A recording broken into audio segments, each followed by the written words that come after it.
Hello दोस्तों, नमस्कार। All time classes में स्वागत है। मैं जितेंद्र कुमार आप लोगों के सामने फिर से उपस्थित हूं दोस्तों, एक पॉलिटिकल साइंस की टॉपिक लेकर के, जिसका नाम है डीपीएसपी। आइए हम देखते हैं डीपीएसपी यानी कि राज्य के नीति निर्देशक तत्व। दोस्तों, पढ़ने से आपको ये पता चल रहा होगा कि राज्य के नीति निर्देशक तत्व यानी कि राज्य के बारे में जो नियम कार्य किया जाता है उसके बारे में हम बताने जा रहे हैं इस टॉपिक के अंतर्गत। आइए देखते हैं। सबसे पहले देखते हैं कि राज्य के जो नीति निर्देशक तत्व है दोस्तों, ये हम भारत के संविधान में कहां से लिया गया था। तो ये याद रखिए कि हमारे भारत के संविधान में दोस्तों ये आयरलैंड से लिया गया है। बहुत सारे एग्जाम में पूछ दिए जाते हैं कि हमारे भारत के संविधान में जो डीपीएसपी लाया गया था वो कहां से लिया गया है।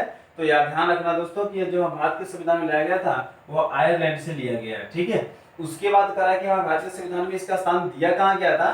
तो हमारे भारत के संविधान में इसका स्थान भाग 4 और अनुच्छेद 36 से 51 के बीच में रखा गया था। ठीक है। अब आइए हम इसको देखते हैं कि हमारे भारत के संविधान में डीपीएसपी की जरूरत क्यों पड़ी। ठीक है। तो डीपीएसपी की जरूरत क्यों पड़ी, तो हमारे भारत के संविधान का जो सलाहकार जी थे वो बीएन राव था। दोस्तों, आप लोगों ने पढ़ा भी होगा, किसी दोस्तों ने देखा भी होगा। अगर जिन लोगों ने नहीं देखा, जिन भाइयों ने नहीं देखे हैं, तो आइए देख लीजिए कि जो हमारे भारत के संविधान का जो सलाहकार जो थे वह बीएन राव था। ठीक है। तो जब संविधान जब तैयार किया जा रहा था उस समय मौलिक अधिकार जब लाया गया दोस्तों, तो उसमें कहा गया कि मौलिक अधिकार को दो तरह से लाया जाए, यानी मौलिक अधिकार 1 और मौलिक अधिकार 2। ठीक है। तो लेकिन ऐसा नहीं हुआ दोस्तों। मौलिक अधिकार तो लाया गया, लेकिन मौलिक अधिकार 2 के जगह पे डीपीएसपी को रखा गया, यानी कि राज्य के नीति निर्देशक तत्व को। ठीक है। अब इस दोनों में फर्क क्या है, तो दोस्तों कहा कि अगर हम कोई कार्य करते हैं या कोई नाम में चेंजिंग करते हैं, कोई बदलाव देते हैं, तो करें उच्च न्यायालय में जो था मौलिक अधिकार के अंतर्गत अगर हम कोई अगर नियम पारित करते हैं उच्च न्यायालय में, तो उससे बहुत जल्दी लागू किया जा सकता था और बहुत फास्ट ही परिवर्तनीय माना जा सकता था, यानी कानूनी दर्जा दे दिया जाता था। लेकिन डीपीएसपी के अंतर्गत ऐसा नहीं किया जाता है दोस्तों, क्योंकि डीपीएसपी के अंतर्गत यानी राज्य सरकार ने के द्वारा अगर हम कोई कार्य अगर उच्च न्यायालय में करते हैं या उसमें पेश करते हैं, तो वह धीरे धीरे परिवर्तनीय होता जाता है, वह डायरेक्ट नहीं होता है। इसीलिए हमारे जो बीएन राव सलाहकार जी थे उन्होंने ऐसा किया, कहा कि हमारे भारत के संविधान में दो तरह से मौलिक अधिकार लाया जाए। और क्यों लाया जाए, तो यह कारण यही है कि मौलिक अधिकार अगर दोनों काम अगर फास्ट कर दिया जाए दोस्तों, अगर एक बसाती अगर डीपीएसपी यानी कि राज्य का और सेंट्रल का, तो कोई अंतर नहीं होता। अगर जब चाहे तब स्टेट गवर्नमेंट के तहत कोई भी कुछ भी अगर रिपोर्ट हो पेश कर सकते थे और ये बहुत जल्दी ही चेंजिंग करवा लेते। लेकिन दोस्तों ऐसा नियम इन्होंने इसलिए लगा दिया क्योंकि ऐसा नहीं होगा, क्योंकि अगर सेंट्रल गवर्नमेंट की जो जरूरत अगर तभी पेश किया जाता है जब बहुत ही आवश्यकता होती है, लेकिन स्टेट गवर्नमेंट की दोस्तों ऐसा नहीं होता है। ठीक है। आइए उसके बाद देखते हैं कि ये जो है भारत के संविधान में इसे अधिनियम 1935 के तहत स्थान दिया गया। ठीक है। हमारे भारत के संविधान में यानी आयरलैंड से कब लाया गया था, तो आयरलैंड से 1935 की जब अधिनियम हुआ था उस समय यह आया था हमारे भारत के संविधान में। ठीक है। अब करा कि किस उद्देश्य से आया था दोस्तों, तो ये इसका जो उद्देश्य था सामाजिक, आर्थिक और प्रजातंत्र के स्थापित करने के लिए यह लाया गया था। दोस्तों हम पहले ही बता दिए हैं कि राज्य के नीति निर्देशक तत्व, यानी पढ़ने से ही पता चल रहा है कि राज्य के बारे में ही यह बता रहा है कि राज्य के हम कैसे चलाते हैं, तो उसके बारे में बता रहा था। इसका जो उद्देश्य है वही है कि सामाजिक को, आर्थिक को और प्रजातंत्र को स्थापित करना। अब सामाजिक क्या होता है दोस्तों, सामाजिक क्या होता है, सामाजिक करा कि वैसे व्यक्ति जो समाज के नियम को पालन करता हो। ठीक है। उसे सामाजिक स्तर कहते हैं, सामाजिक लोग कहते हैं, समाज के जो सारे नियमों को पालन करते हैं उसको ढंग से सुचारू रूप से ले चलते हैं। ठीक है। उसके बाद कहते हैं आर्थिक रूप से, यानी कि उसकी अर्थव्यवस्था के जो कर रहा है, जो इकोनॉमिक होता है, जो इकोनॉमिक होती है उसकी अर्थव्यवस्था के बारे में उसको जो संवैधानिक यानी कानूनी ढंग से किया जा सकता है। ठीक है। उसके बाद कह रहा है प्रजातंत्र दोस्तों, तो प्रजातंत्र भी होता है कि लोगों द्वारा जो होता है, जो लोगों द्वारा शासन चलाया जाता है दोस्तों, उसे हम प्रजातंत्र कहते हैं। ठीक है। अब आइए देखते हैं कि डीपीएसपी के अंतर्गत, यानी डीपीएसपी के अंतर्गत कितने अधिनियम पारित किया गया है। दोस्तों डीपीएसपी के अंतर्गत कई सारे अधिनियम पारित किया गया है, लेकिन हम सारे अधिनियम नहीं बता रहे दोस्तों, क्योंकि जो मेरा महत्वपूर्ण है जो मेरा महत्वपूर्ण अधिनियम जो जिससे रिलेटेड मेरा एग्जाम में पूछे जाते हैं, सिर्फ दोस्तों उनके ही बता रहे हैं, क्योंकि इससे आगे आपके कहीं एग्जाम में पूछने वाला नहीं है। जो मैंने दोस्तों बता रहा हूँ बस कहीं भी किसी भी एग्जाम में इससे रिलेटेड ही पूछेगा, इससे बाहर नहीं पूछ सकता है। ठीक है, तो कह रहा है कि जो डीपीएसपी के अंतर्गत जो अधिनियम पारित किया गया था दोस्तों, तो सबसे पहला जो अधिनियम पारित किया था योजना आयोग। योजना आयोग जो गठन होता है दोस्तों, जैसे अभी देखो योजना आयोग का नाम नीति आयोग में कर दिया गया दोस्तों, तो कह रहा है कि इसी के अंतर्गत ही दोस्तों कार्य किया गया था। कह रहा है कि जो इसका गठन किया जाता है, कह रहा है कि अनुच्छेद 38 के अंतर्गत ही किया जाता है। अभी अभी क्वेश्चन आपके मन में आता भी होगा या किसी भी एग्जाम में पूछ दिए जाते हैं कि जो योजना आयोग जो का गठन जो होता है वो किस संवैधानिक के अंतर्गत किया जाता है। तो आपको याद रखना है कि राज्य के नीति निर्देशक तत्व के अंतर्गत ही योजना आयोग का गठन किया जाता है। ठीक है, उसके बाद आता है कह रहा है कि 73वां एवं 74वां संविधान संशोधन 1992 द्वारा 73 एवं 74वां संविधान संशोधन 1992 द्वारा पंचायती राज को गठन किया गया और संवैधानिक दर्जा दिया गया। यह दोस्तों क्वेश्चन बार बार पूछा जाता है। यह जो क्वेश्चन है बार बार पूछा जाता है कि पंचायती राज का गठन किस अनुच्छेद के अंतर्गत किया गया है। तो जो अनुच्छेद है 40 के अंतर्गत किया गया है और किस संवैधानिक के अंतर्गत किया गया है, तो डीपीएसपी के अंतर्गत किया गया, यानी कि राज्य की नीति निर्देशक तत्व में यह बताया गया है कि पंचायती राज का गठन किया जाए। ठीक है, उसके बाद कर रहा है दोस्तों तीसरा कर रहा है कि 86वें संविधान संशोधन।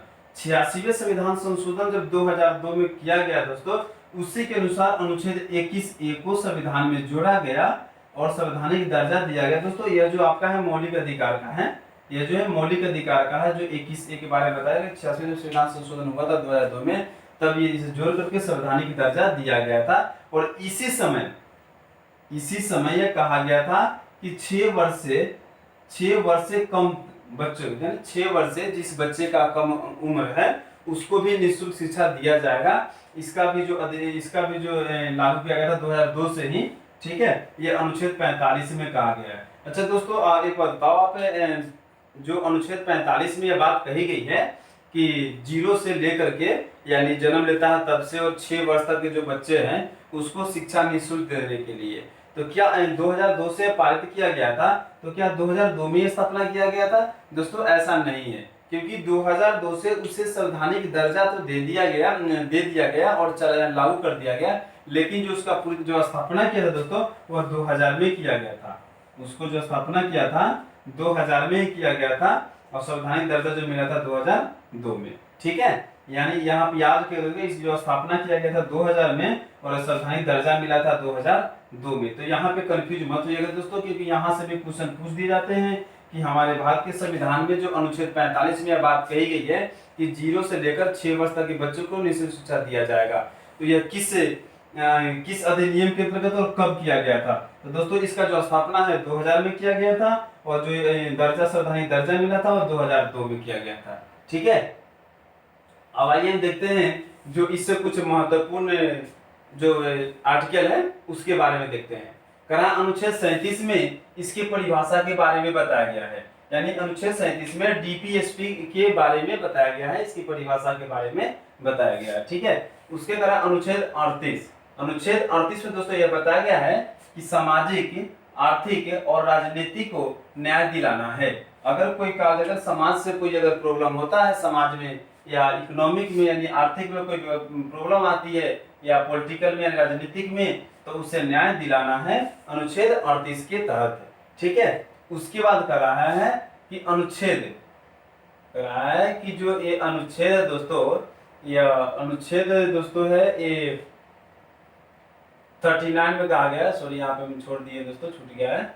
अनुच्छेद 39 में कहा गया है कि न्यूनतम मजदूरी को अधिनियम चलाया गया 1948 में। दोस्तों ये क्वेश्चन पूछे जाते हैं, बहुत सारे जगह पूछ भी दिए गए हैं कि किस अधिनियम के अंतर्गत और किस अनुच्छेद के अंतर्गत न्यूनतम मजदूरी अधिनियम चलाया गया था। तो दोस्तों याद रखिएगा कि अनुच्छेद 39 और अधिनियम जो 1948 में अधिनियम चलाया गया था। दोस्तों जो पहले के जो फैक्ट्रिया थी, कारखाना था दोस्तों, उसमें जो छोटे लेवल के मजदूर थे उसे नहीं रखा जाता था, उसे निकाल दिया जाता था और जो बड़े लेवल के जो पढ़े लिखे थे दोस्तों, तो उससे रख लिया था काम में। लेकिन पहले के समय में दोस्तों ऐसा नहीं था, बहुत कम ही लोग जो पढ़े लिखे थे, क्योंकि पहले जो इतना स्थिति खराब थी भारत की, इतनी गरीबी थी, इतना इकोनॉमी खराब था दोस्तों कि कई सारे 100% में से 90% जो है ना लोगों नहीं पढ़ पाते थे। किसी का कुछ प्रॉब्लम आ गया, तो किसी का घर की प्रॉब्लम है, तो किसी का अपने खाने के लिए कुछ नहीं है, या किसी को पढ़ने के लिए पैसे नहीं है, तो किसी के समय में बहुत सारे प्रॉब्लम आती थी, उसकी वजह से नहीं पढ़ पाते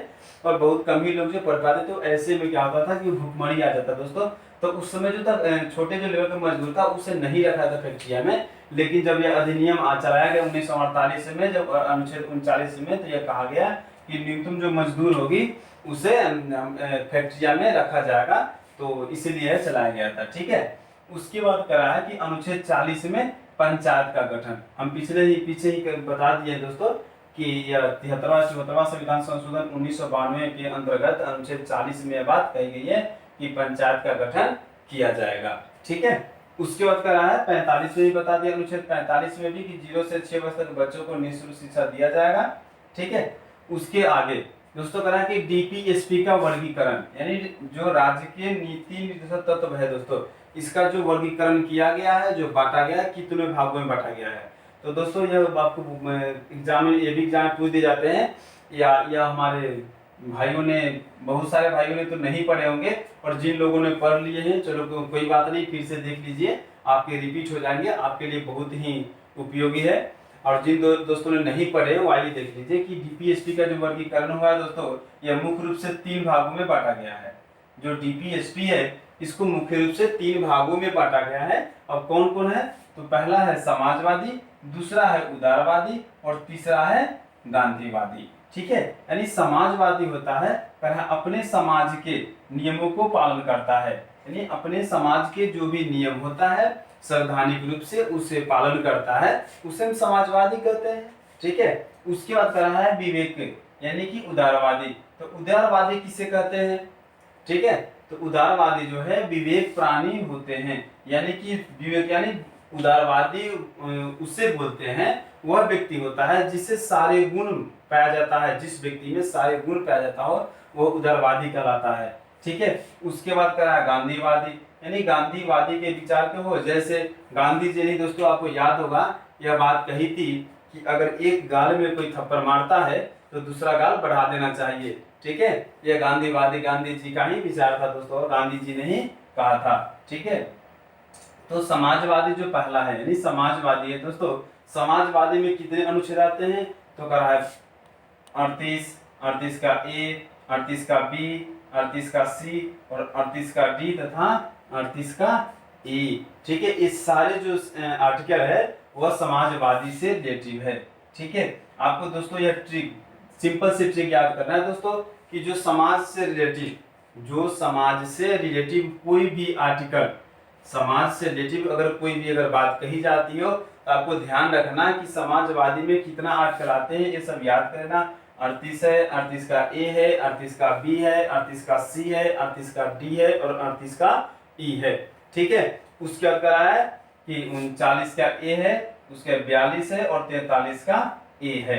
ठीक है, तो आपको यह बात अगर आप याद रख लीजिएगा तो आपको अनुच्छेद याद करने की कोई जरूरत नहीं है, क्योंकि अगर देख लीजिए कि अगर 42 है तो दोस्तों आपको माइंड में एकदम कन्वर्ट कर जाएगा कि अनुच्छेद 42 किसकी है, तो समाजवादी की है, तो आपको जल्दी से झट से याद चलाएगा। ठीक है, उसके अगर उदारवादी, और उदारवादी में कौन से अनुच्छेद आते हैं, तो अनुच्छेद 44, अनुच्छेद 45, अनुच्छेद 48 और अनुच्छेद 48 ए और 49, 50, 51। ठीक है दोस्तों, इसमें एक चीज और देखो गौर से, अनुच्छेद 45। अब आपसे क्वेश्चन पूछ दिया जाता है कि जो अनुच्छेद 45 है जिसमें बात कही गई है दोस्तों कि 0 से लेकर 6 वर्ष तक के बच्चों को निःशुल्क शिक्षा दिया जाएगा, यह किसके अंतर्गत आता है दोस्तों, तो उदारवादी। दोस्तों जिन भाइयों ने मेरा वीडियो अगर देख रहे हैं, अगर उनसे मैं चैलेंज करता हूं, अगर यह क्वेश्चन आप किसी से भी पूछ दो कि जो अनुच्छेद 45 में यह बात कही गई है कि 0 से लेकर 6 वर्ष तक,